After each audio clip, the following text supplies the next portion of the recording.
Sa pakiramdam, ako'y ipinagpapasalamat ko yun sa Panginoon na binigyan niya ako ng ganong gift na yung presensya ko pwedeng makapagpasaya at makatouch ng isang tao nang wala pa akong ginagawa. Di ba ang sarap?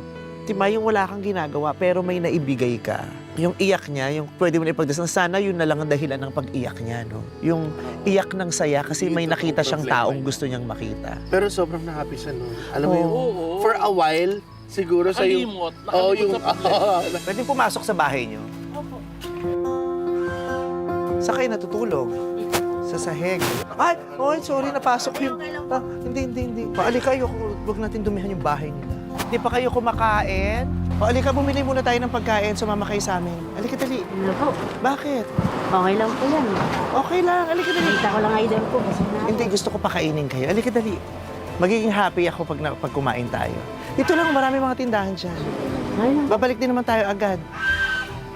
Huwag ka na mahiya. Para makalaboy ka naman ng konti.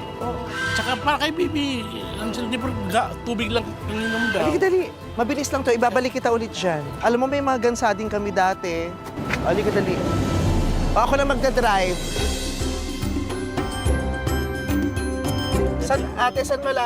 May malapit naman kainan dito? Doon o dito? Dito? Dito lang. Ikaw, anong ginagawa? Nag-aalaga ka lang na anak? Iyo, opo. Tsaka gansa. Alam mo, may mga gansadin kami dati. Di ba nangahabol yun? Nangahabol yun. Opo, nangahabol yun. Kasi Hindi nga nakatali. nangahabol yun. Ilang beses kaya ako nahabol tsaka nakagat ng gansa. Mag-asawa pa yun, ha? Totoo. Oo, pinapaka ko talaga, eh. Hindi nyo kayang patawanin si baby. Hi, baby! Gusto mo ba maging ako pag